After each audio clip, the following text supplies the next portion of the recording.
Hi guys, Fernandez Limbo, playoff edition of On the Grid. John, we got 5 games. We got 3 games, 5 teams. 5 teams, 3 games. Right. And we're not going to wait along. We got one of the coaches of one of these key games on the line right now, Binky Waldrop, coach of Charlotte High School, whose team hosts Port Charlotte in the regional semis. Binky, thanks for joining us. Good to be here. Binky, obvious question. I talked to you yesterday, wrote the story about it today. You guys faced Port Charlotte in the district championship last month. Which one? 2 weeks ago. 2 weeks ago. Yeah, WTF on the brain Good here. week. Yeah, Coach, you beat them by 50 points. We talked, obviously it's a different game, different environment. Just talk about how you're telling your players, maybe not to focus on that win too much. Yeah, they need to forget about what happened 3 weeks ago. You know, we're expecting a tough game. It's going to be a battle. You know, Port Charlotte turned the ball over 5 times when we played them 3 weeks ago. You know, you can't count on a team to do that for you every time you play them. But, we're expecting a tough game. They're a very good football team. They're very good at running the ball and keeping the clock moving, which is something, we want to try to keep them away from.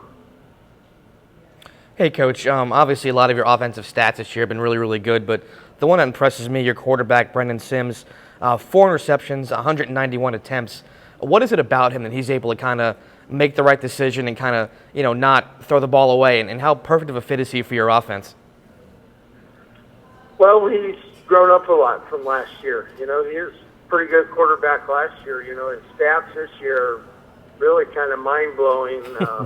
The touchdowns to interceptions. He's just grown up an awful lot. We audible a lot. He puts our offense in great situations.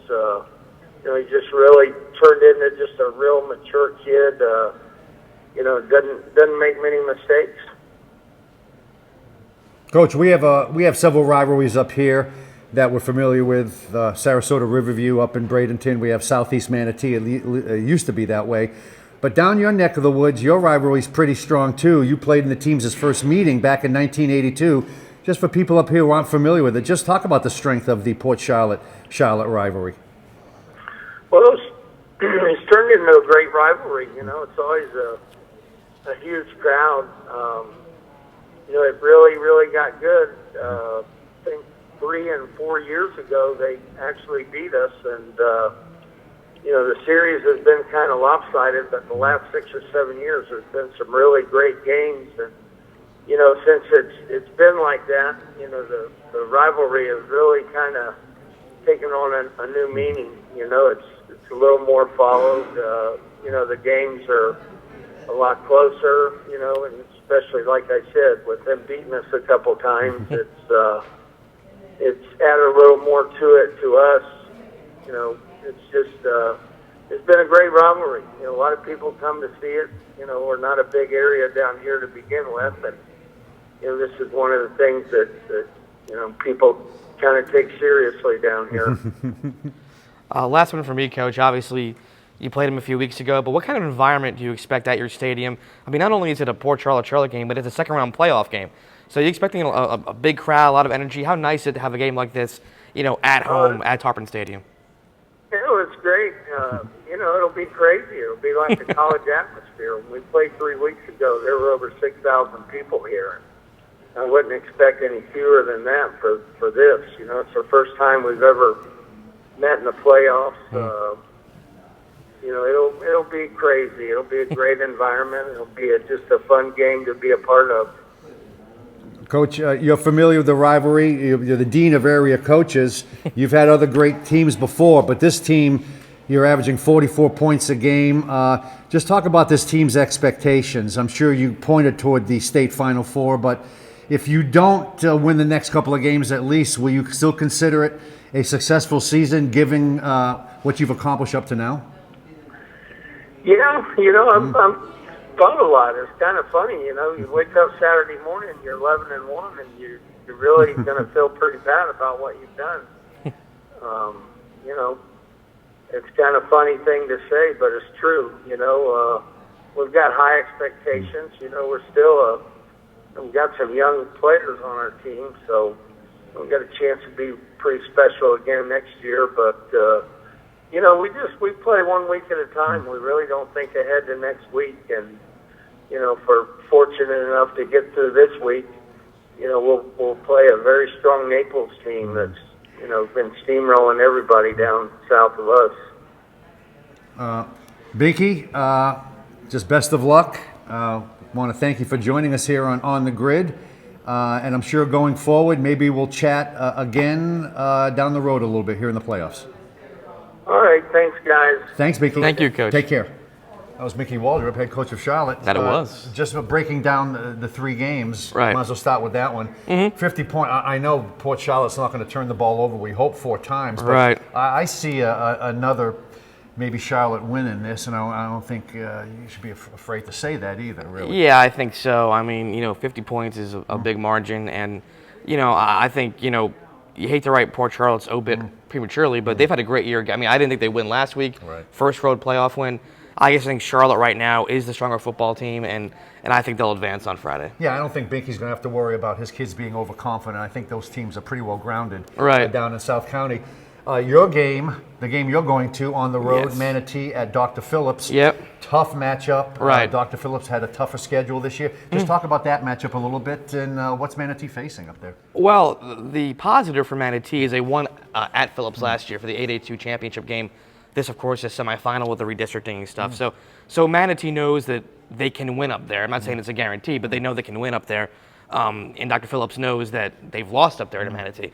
But like you said, the one advantage Phillips has, a little bit of a tougher schedule. The 3 teams they've lost to, West Orange, Apopka, and Mainland. Those teams are combined 30-3. They're all in the playoffs. Apopka beat them by 2 points, West Orange by 7 points. So that might be the one area where Phillips is has the advantage and maybe a little more grizzled at this time.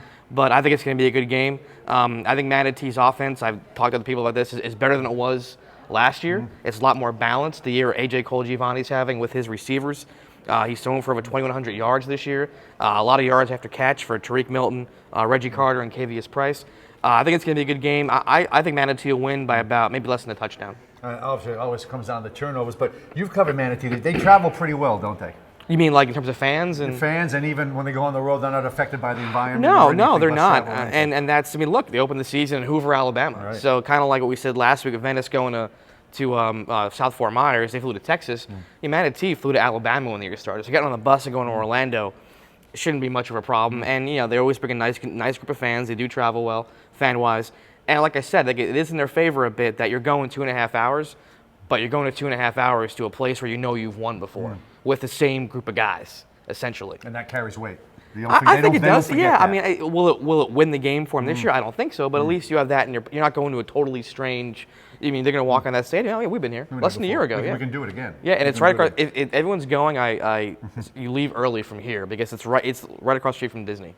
Oh, forget. You're going to hit Disney traffic. You can see the Harry Potter ride from the stadium. Right. So if you're going to that game, I'd leave now. Unless you want to be stuck at. Unless you want to be, the beginning of I-4 and 75. The happiest place on earth for 3 hours, just not moving. But locally, at least in the immediate area, Yes. the one game that everybody's sort of looking at is Venice at Braden River. Yep. A rematch of last month and the district game that Right. sort of put Venice into second place.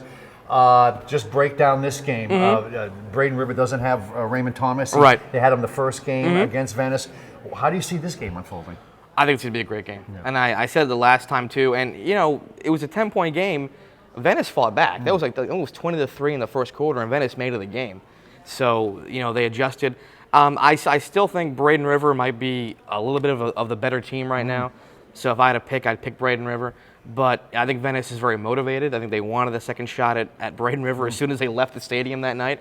And now they got it. They went to South Fort Myers and handled a pretty good South Fort Myers team. Venice did what we thought they'd do against Braden River, did what we thought they'd do against the Gulf Coast last week. So, this is kind of what you want to see. And this could be a rivalry. Remember, these are 4-year cycles in these districts. Sure. So this could be the beginning of something special the next few years of Venice and Braden River, kind of an inter-county kind of thing. I covered the game last week. I talked to Kurt Bradley after the win, and even though they put up over 30 points, Kurt was like, man, I was out-coached. we kind of got outplayed. Gulf Coast was able to move the ball on occasion, had a couple of decisions, fake punt that really didn't go very well. So I think Kurt, and I even asked him, I said, Kurt, if you don't play better, what's going to happen next week? He said, our season's going to be over. So he was very direct, and his team needs to play better against Venice. Right, and like I said last week about Venice, the Venice team that I've watched over these years, especially since John Peacock got there, they're a team that they don't make a lot of mistakes. Right. When they lose to a team who's simply better.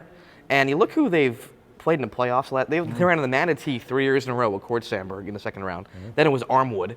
So they've really had some tough draws in the regional playoffs. So, would it shock me if Venice won? No, it wouldn't shock me. But I think right now Braden River is a little bit of a better football team. I think it's going to be a really good game. And if Braden River does make mistakes, I think Venice will capitalize because Venice won't make many themselves. And Binky has said, many coaches have said it's tough to beat a team a second time. And you mentioned John Peacock. I think he gets his team prepared facing an opponent. I'm not saying every coach doesn't do that. Right. But the second time around, he makes adjustments. And I think they'll be more well-prepared, maybe better prepared than facing him this time. Maybe. Obviously, this is worry about Raymond Thomas out of the backfield, even though Fenwick, Austin, and Hodo are a nice 1-2-3 punch in that backfield. But, like I said, I think... I think he's a good motivator, gets his guys ready, and he knows that maybe they didn't play their best football in the first game. Take nothing away from Braden River. But, this is what you want, a second shot of the team who cost you a district championship. The reason this game's being played at Pirate Stadium, not Powell Daly Stadium, is what happened that night. And this is a chance to exact some revenge. But like I said, I think Braden River is right now a shade better than Venice. I think they'll go to a regional final for the first time. Very good. You'll be up in Orlando for that game. I will be. I'll be at Braden River with Dennis Maffezoli. We'll have Donnie Wilkie down at Charlotte, so we'll have all the bases covered. We will. And we're at least going to have 2 teams move on. Yep. Hopefully 3. Yeah. And whatever that number is, we'll be here next week to talk about the regional final games. Yep. And break those down for you. So for John Lemon, maybe to go on the road right now. You mentioned Orlando. I'm leaving right now. Stop I'm at all Burns, packed. All everything. packed. For John Lembo, I'm Doug Fernandez, and we'll see you next week on the Grid.